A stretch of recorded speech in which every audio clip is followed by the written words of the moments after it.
Hey folks, here we are for game one with the Damia Surge deck. We're playing against some commanders here. We have Janara, Tatiova, which I pulled this card at my pre-release and I built my deck around. It's a really sweet card. I like this one a lot. And then this guy who's really interesting. It's like a Dinosaur Omniscience card. He allows you to exile the top card of each player's library and you can cast him for free. Seems pretty sick. So it's an ability that's not exactly unique to mono red. It's kind of strange that it would be red, but it's cool.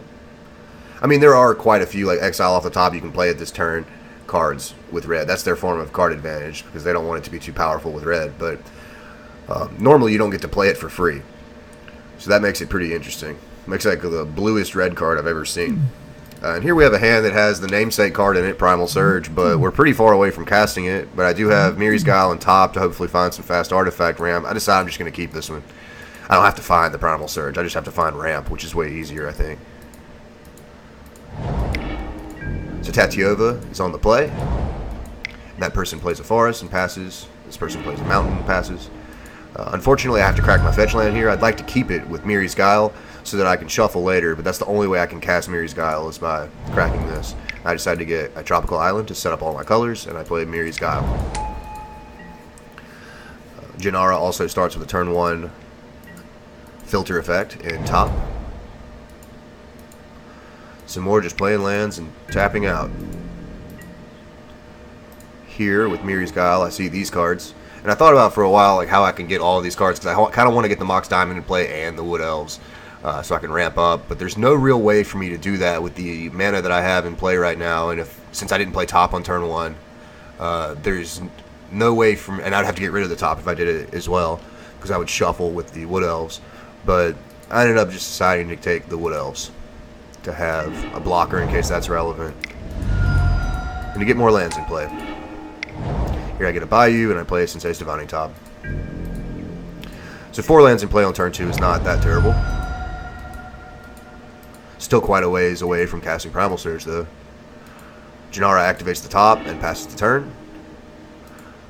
Tatiova's Search for Tomorrow resolves, ramping up the manas as well. Plays a Civic Wayfinder. Taps out and passes. This player also taps out and passes. Here with Miri's, I find a few different cards, but I would like to get Telepathy in play, but sometimes this just tilts your opponents, and they all come after you. So I don't really want that to happen right now. I also have Sidisi here to set up some kind of to get the biggest ramp spell that I have so that I can try to get Primal Surge out here quickly. So I cast Sidisi and I sack the Wood Elf, so I have a nice blocker here. And I get Mana Crypt. Here's where I kind of made a mistake. I didn't do math right and figure out how much I needed in play in order to go off with Primal Surge. I likely should have just gotten Mana Vault here and set it up for 2 turns from now.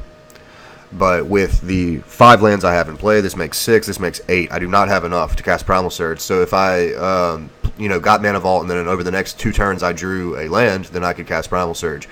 I also made the mistake of not playing the Mana Crypt here because I didn't want it to just hurt me for no reason, and all I would get out of it is a top activation, which I already have Miri's Guile in play. So it didn't seem that insane for me to play this, but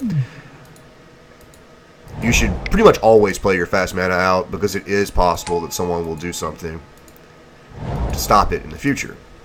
So Janara plays the commander. Red Blade here plays Tatiova.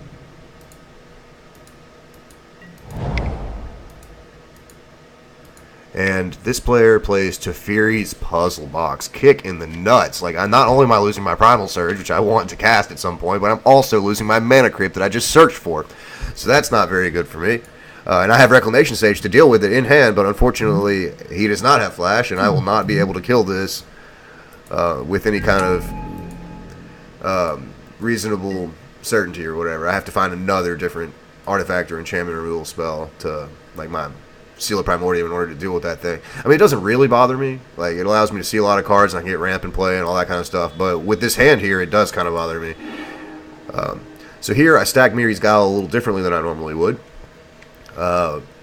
because you draw a card off to Fury, then you tuck your cards away, then you draw more cards. So I want to take my least favorite card here and put it on top, so that way I'll draw it and then get rid of it. And I probably should just kept Forest here, but I like these other two cards reasonably. I'm not going to be able to cast Vorinclex. I also probably should have just put Vorinclex on top, something like that. But I ended up keeping the Forest on top, having faith in my deck and thinking that I will draw another land.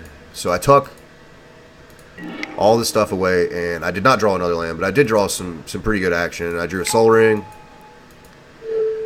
drew Sakura Tribuilder. I'm going to play that out, and I'm going to play Defense of the Heart out. This will stop him from deploying more creatures, hopefully, and prevent anybody else from trying to flood the board.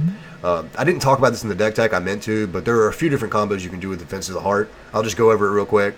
If I have 5 or more lands in play, like a situation like this, I mean, this is only, I only have 4 lands, but this produces 5 mana. If I can pop this, then I can get Vorinclex plus Runescarred Demon, and that will find your Primal Surge. Here's Vorinclex. It has to not be in your hand, obviously. But if you have 5 or more lands in play, then you can cast Primal Surge that way. And if you have enough land sources in play, then you can pop this to get Runescarred Demon and Teferi to go off safely. So interesting little tech going on here.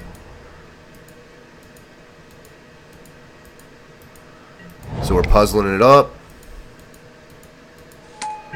He plays a Stoic Angel, which I really like this card. It's not good versus unfair decks, but it's great versus fair decks. And he attacks with Janara at the red player with the Teferi's Puzzle Box. Maybe he didn't like that play.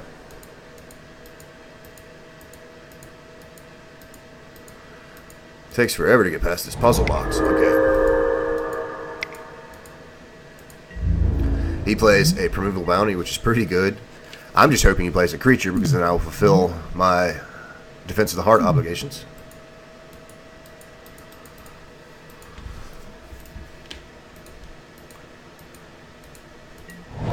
I guess I have to click on it for each time he puts away a card, which is whatever.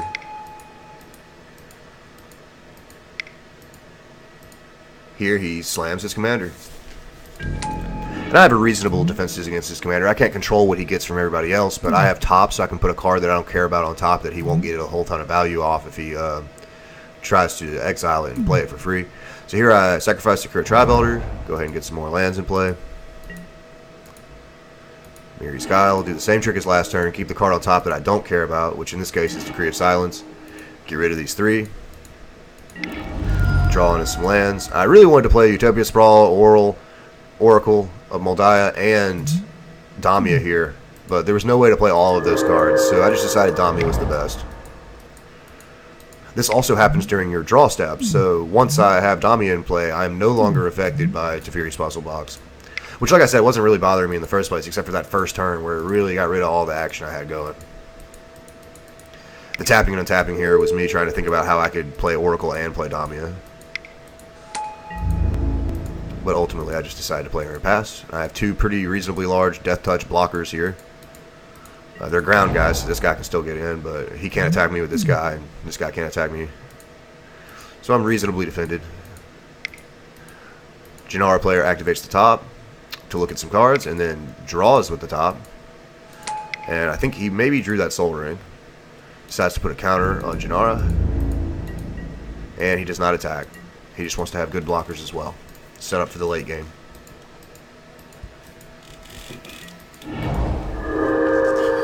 Here he's getting some value off Tatyova and Primeval Bounty. I like Primeval Bounty as a card. I'm not sure it's the most competitive card, but I really like it. It does a lot of cool things. You gain life, you make creatures, you make your creatures bigger. It seems pretty sweet. It's almost like a win condition in a dirtily kind of green deck like this. It's a 5-mana 3/3. Even though it has a very powerful ability, it's small, and it can get bigger. And same with this guy. He gets a land, but then his job's usually done because he's just a 2/2. But he can become a 5/5 first non-creature spell, then an 8/8, and then it starts to get pretty out of control pretty fast. And then he gets a little greedy here and just slams a Platinum Angel. So the plan here, unless something changes, is I pop Defense of the Heart. I get the Runescarred Demon Vorinclex line that I set up, that I discussed earlier. And when I go off, Venser comes into play. So I can bounce that with Venser and then win the game. So I'm not afraid of that Platinum Angel at all.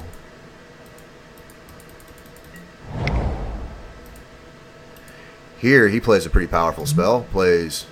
Or he or she plays a pretty powerful spell. And Fissure Vent decides to blow up my land that taps for 2, and also blow up the Platinum Angel because, you know, he can't win the game while it's in play, so that makes sense. But I think he jumped the gun on that a little bit. He also jumped the gun on his attack here. He decides to attack. There's only one correct person to attack in this situation, I think. He gets the trigger. I activate top. And I decide to put a Reflecting Pool on top. So when this resolves, he exiles a land from me. He got the top that was on top of his library from him. Over here, he got Retreat to Korham, which is a pretty sweet card. And from his own deck, he got a land. So 2 bricks, not too bad. And 2, medium powerful cards. All in all, I was pretty happy about how that went. But yeah, he decided to attack the Jinara player, which not only can I block him effectively, you know, by double blocking. I guess he would have to kill his commander or the Stoic Angel of his choice, you know. With me, I could just block with either creature and it would kill it. I'd probably just block with Sidisi. And here, you know, every creature, every player he attacks could, in theory, kill his commander. But he doesn't want Defense of the Heart to trigger, probably. I wouldn't if I was in his position. And he should have attacked this player, giving him the option of blocking with this Beast or the Civic Wayfinder if he wants to. I remember saying something to him, so you probably should attack this guy. And this guy was like, I probably would have blocked with the Civic Wayfinder because he has recursion and such in his deck. So he would probably block with that over the Beast. But either way, you don't want Defense of the Heart to trigger, so. And then at his end step, for no reason whatsoever, he just puts another counter on Jinara. One of the things I was thinking when he played it and then he put a counter on it and then passed with Mana Confluence up and Soul Ring was that he may have some kind of counter spell. But by doing that, I now am playing versus 3 tapped out opponents. This is the big turn where I get to pop Defense of the Heart. And that just didn't seem wise to me. Here I stacked it slightly wrong. The way that you should do it, it doesn't really matter here, but the way you should do it is Miri's Guile on the stack first, then Damia, then Defense of the Heart. That way I get my shuffle effect out of the way, get my creatures in play. Then I draw cards with Damia. Then I look at the top 3 with Miri's Guile, and I can decide whether or not I want one of those with Sensei's Divining top. Here it didn't really matter, but that's the correct way to do it. So I get Rinskard Demon and Vorinclex, getting Primal Surge, drawing some cards. I'm kind of glad that I did not draw Laboratory Maniac, although if you cast Primal Surge and you have Labman in hand, then you can leave a card in your library so you don't lose to recycle, and then you can flash in Labman if Teferi comes out. If Teferi and Labman are in your hand, then it makes it a little harder, but it's still possible. So here I just dropped the bomb. And unfortunately it happens much slower here on MTGO.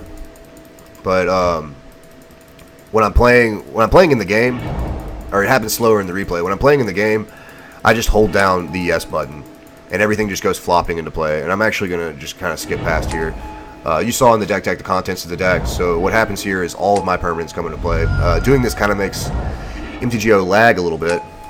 But here I have access to their hands now. So I can see that nothing can stop me. Unfortunately, I cannot move these windows around right now because it's lagging. You can hear noises probably of things happening, but you can't see anything happen right now. But here in a minute it will adjust and you'll be able to see what happens.